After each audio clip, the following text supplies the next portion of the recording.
જય Shri Krishna, welcome to Mira's kitchen. આ વિડીયોમાં હું તમારી જોડે એકદમ હેલ્ધી વર્ઝન કચોરીની શેર કરું છું। બહુ જ ફાઇન બની અને રેડી થશે। અત્યારે લીલી તુવેરની સિઝન છે અને ઇઝીલી તમને તુવેર મળી જાય છે લીલી।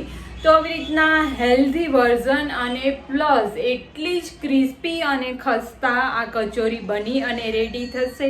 જો તમે ક્યારેય આવેથી ટ્રાય ના કર્યું હોય તો એકવાર શ્યોર ટ્રાય કરજો, બધાને બહુ જ ગમશે અને ક્રિસ્પી તો એકદમ ફાઇન બનશે ને કે કોઈને આઈડિયા જ નહીં આવે કે આમાં આપણે મેંદાનો લોટ યુઝ નથી કર્યો અને પ્લસ ડીપ ફ્રાય બી નથી કરી, કોઈને જ આઈડિયા નહીં આવે। તો ચલો જોઈ લે રેસીપી। તો રેસીપી જોતા પહેલાં હજી સુધી જો તમે મારી ચેનલને સબસ્ક્રાઈબ ના કરી હોય અને આવી જ ન્યૂ રેસીપી તમારે ઘરે જ બનાવવી હોય હેલ્ધી વર્ઝનમાં તો મારી ચેનલને જલ્દીથી સબસ્ક્રાઈબ કરી લેજો અને બેલ આઇકન પ્રેસ કરી લેજો, જેથી કરીને તમે બી મારી આવી જ ન્યૂ રેસીપી ઘરે ટ્રાય કરી શકો। તો એના માટે અત્યારે મેં લીલી તુવેર લઈ લીધી છે। આવી રીતના દાણા મોટા હોય એ ટાઈપની તુવેર સિલેક્ટ કરવાની અને એને વોશ કરી લઈશું અને પછી એના આવી રીતના દાણા કાઢી લેવાના છે। મોટા દાણાવાળી તુવેર હશે ને તો ઇઝીલી દાણા ફોલાઈ જશે। તો આવી રીતના બધા દાણા ફોલી લીધા છે તુવેરના। હવે ઘઉંનો લોટ અત્યારે મેં લઈ લીધો છે। આપણે ઘઉંના લોટમાંથી જ હેલ્ધી વર્ઝન કચોરીનું બનાવવાના છીએ। એકદમ ક્રિસ્પી જ બનશે અને બહુ જ ફાઇન ટેસ્ટમાં બી લાગશે। તમને આઈડિયા જ નહીં આવે કે આમાં આપણે મેંદાનો લોટ યુઝ નથી કર્યો। સોલ્ટ એડ કરી દઈશું એઝ પર ધ ટેસ્ટ અને અત્યારે મેં એક મોટો કપ જેટલો ઘઉંનો લોટ ઝીણો રોટલીનો લીધો છે। તો એમાં આપણે રવો એડ કરીશું 2 ટેબલ સ્પૂન જેટલો, જેથી કરીને એકદમ ક્રિસ્પી અને ખસ્તા કચોરી બની અને રેડી થાય। આ ખાસ ધ્યાન રાખવાનું છે કે રવો એડ કરવાનો તો જ ફાઇન ક્રિસ્પી એકદમ અને ખસ્તા બનશે। હાફ ટીસ્પૂન જેવા અજમા લઈ લેવાના, એને આવી રીતના હાથથી મસળી અને એડ કરી દઈશું જેથી કરીને ફાઇન ફ્લેવર બેસી જાય। પછી મોણ માટે અત્યારે આપણે ઘીનો યુઝ કરવાનો છે, એનાથી એકદમ ફાઇન ખસ્તા કચોરી બની અને રેડી થશે। 1 ટેબલ સ્પૂન જેટલું ઘી આપણે એડ કરીશું અથવા તો મુઠ્ઠી પડે એટલું મોણ આપણે એડ કરવાનું છે। એટલું મોણ હશે તો જ એકદમ ખસ્તા કચોરી બની અને રેડી થશે। જો મોણ ઓછું હશે તો બી પ્રોપર ક્રિસ્પી બી નહીં બને અને ખસ્તા બી નહીં બને કચોરી। તો આવી રીતના મોણને પ્રોપરલી આપણે લોટમાં મિક્સઅપ કરી દઈશું અને અત્યારે મેં ઘીનો યુઝ કર્યો છે એ મેં જામેલું ઘી લીધું છે, પણ તમે મેલ્ટેડ ઘી બી લઈ શકો, પણ પ્રોપરલી આવી રીતના પહેલાં લોટમાં મિક્સઅપ કરી દેવાનું છે મોણને। મુઠ્ઠી વાળો અને મુઠ્ઠી છૂટી ના પડે એટલું મોણ હોય એટલે પરફેક્ટ છે મોણ। હવે એમાં આપણે જોશે એટલું થોડું થોડું પાણી એડ કરી અને કઠણ જ લોટ બાંધવાનો છે, ઢીલો લોટ નથી બાંધવાનો। કઠણ લોટ હશે પરાઠા જેવો એટલે બહુ ફાઇન કચોરી બની અને રેડી થશે। જો પોચો હશે ને તો એકદમ ક્રિસ્પી નહીં બને કચોરી, એટલે ખાસ ધ્યાન રાખવાનું। જરૂર લાગે એ પ્રમાણે જ આપણે એમાં પાણી એડ કરીશું અને લોટ બાંધી લેશું। એકદમ મસળતા જશું અને લોટને બાંધી લેવાનો છે। તો આવી રીતના કઠણ લોટ બાંધી દીધો છે, આને આપણે રેસ્ટ થવા માટે મૂકી દઈશું। ઢાંકીને 10થી 15 મિનિટ માટે મૂકી દેવાનું છે સાઈડમાં। ત્યાં સુધીમાં આપણે સ્ટફિંગ માટેનો મસાલો બનાવી લઈએ। એક મિક્સર જારમાં લસણ લઈ લીધું છે, 3 થી 4 કળી, એમાં તીખા મરચાં લેવાના છે। આમાં જો સ્ટફિંગમાં તમે મસાલો એકદમ ફૂલ કરશો તો જ ફાઇન બનશે અને ટેસ્ટ બી ફાઇન લાગશે। આદું લઈ લીધું છે એટલા માટે મેં અત્યારે તીખી મરચી લીધી છે। જો તીખાશ અને ખટાશ મીઠાશ બધું હશે તો જ ફાઇન કચોરીનો ટેસ્ટ આવશે। તો આને પ્રોપરલી મેં ગ્રાઇન્ડ કરી લીધું હતું।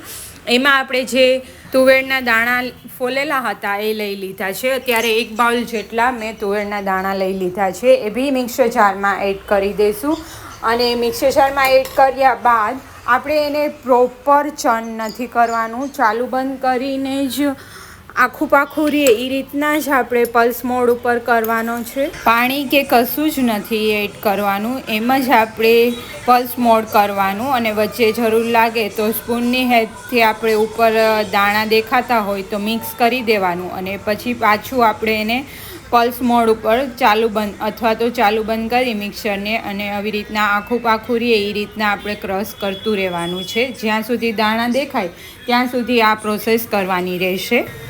તો આવી રીતના પ્રોપર મિક્સર થઈ જાય એટલે આ પરફેક્ટ છે. હવે એને આપણે એક બાઉલમાં લઈ લઈશું. હવે એક સાઈડ આપણે એક પેન લઈ લઈશું અને પેનમાં આપણે 1 ટેબલસ્પૂન જેટલું તેલ એડ કરી દઈશું. તેલ ગરમ થાય એટલે એમાં આપણે જીરું એડ કરી દઈશું, આખું જીરું, 1/2 ટીસ્પૂન જેટલું. હિંગ એડ કરી દઈશું એઝ પર ધ ટેસ્ટ. તલ લઈ લીધા છે 1 ટેબલસ્પૂન જેટલા, અથવા તો તમે ટેસ્ટ પ્રમાણે એડ કરી શકો, એ બી એડ કરી દઈશું.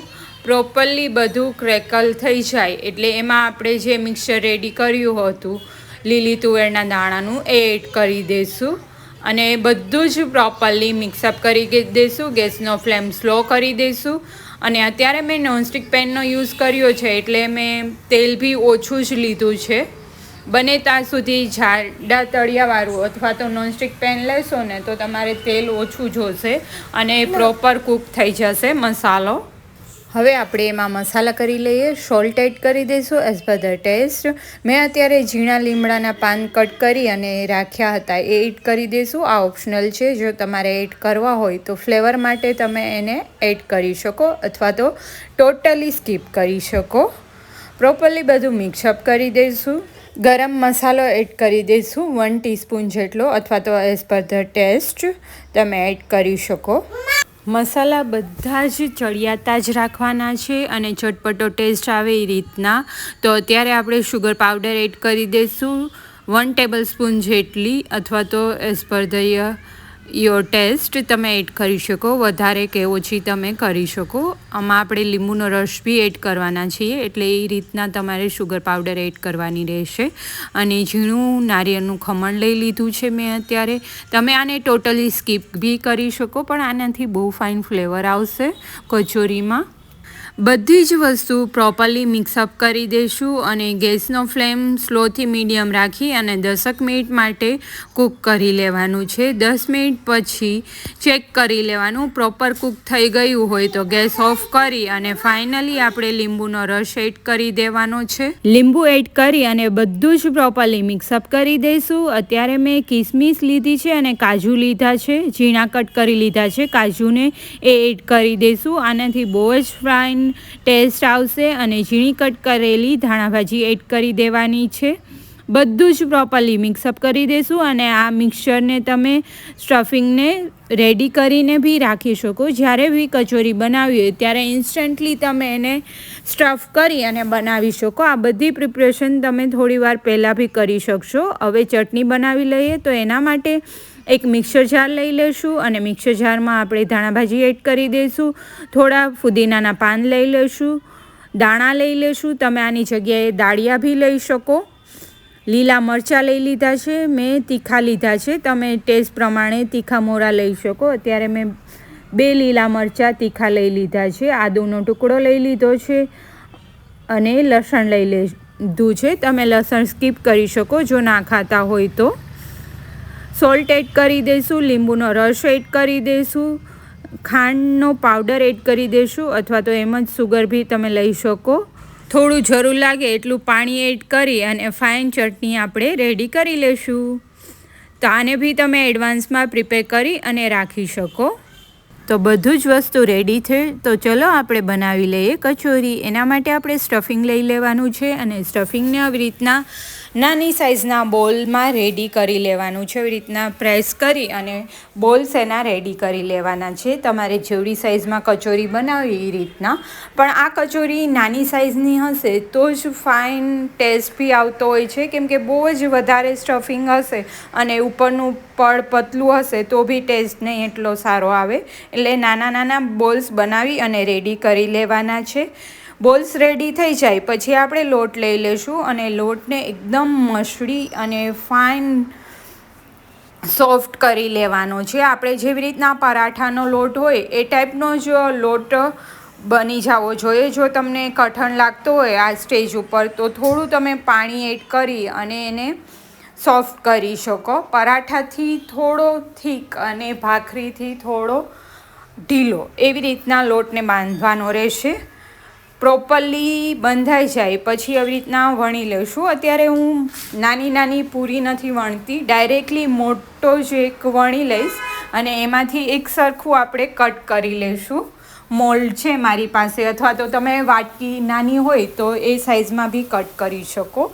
તમારે જેવડી સાઇઝમાં બનાવી રીતના કટ કરી લેવાનું અને બને એટલું પતલું જ વણવાનું છે. આપણે રોટલી જેવી રીતના વણતા હોય છે એકદમ પતલી, એ ટાઈપની જ બનાવવાનું છે. જો બહુ જાડું હશે ને તો પ્રોપર ચડશે નહીં, કેમ કે અત્યારે આપણે હેલ્ધી વર્ઝન કરવાના છીએ એટલે ફ્રાય નથી કરવાના એને. જો તમે ફ્રાય કરવાના હોય તો થોડું જાડું હશે તો ચાલશે, પણ અત્યારે જો મારી જેમ જ તમે ડીપ ફ્રાય ના કરવાના હોય તો સેમ વે પ્રોસેસ કરવાની. આવી રીતના વાટકી લઈ લેવાની અને વાટકીથી આવી રીતના કટ આપી દઈશું. બહુ જ ઇઝી, ઝાઝી તમે એક જ જોડે બનાવી શકશો. જો એક એક સિંગલ વણશો ને તો ટાઈમ લાગશે, એના કરતાં આવી રીતના પતલું એકદમ વણી લેવાનું રોટલીની જેમ અને પછી એમાંથી નાની નાની પૂરીની શેપની કટ કરી લઈશું. આપ જોઈ શકો છો આટલી પતલી રેડી કરેલી છે મેં.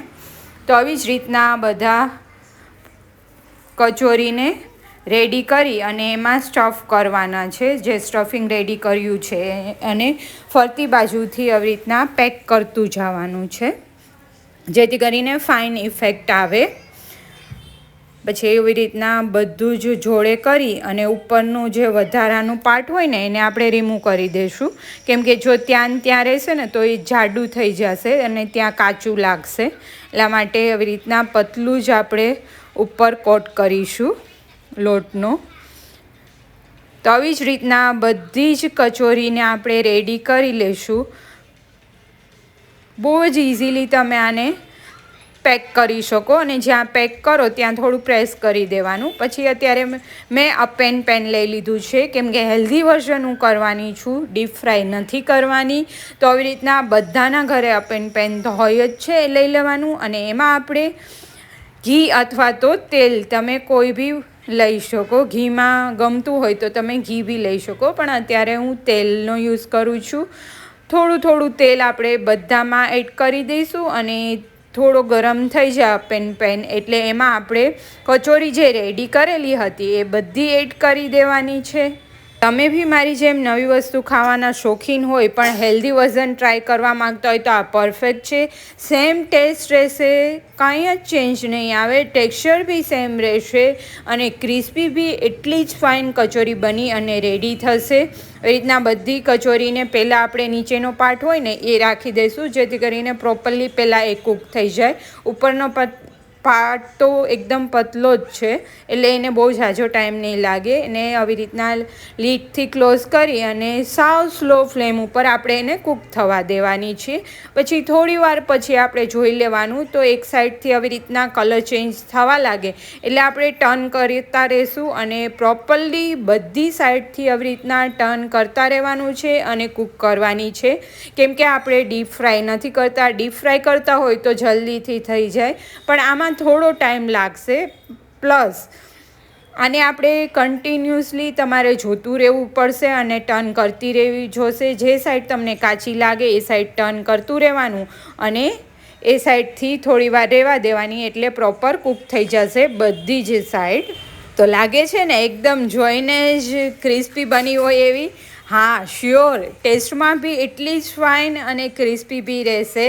તો આપ બી આ કચોરીની રેસીપી ટ્રાય કરજો. હેલ્ધી વર્ઝન આપણે બનાવી છે, જેથી કરીને તમે કોઈને બી સર્વ કરશો ને તો એને આઈડિયા જ નહીં આવે કે તમે ડીપ ફ્રાય નથી કરી.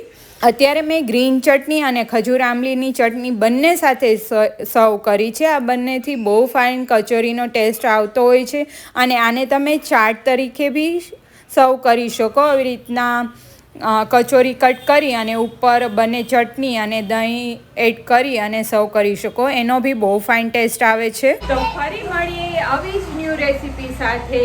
જય શ્રી કૃષ્ણ.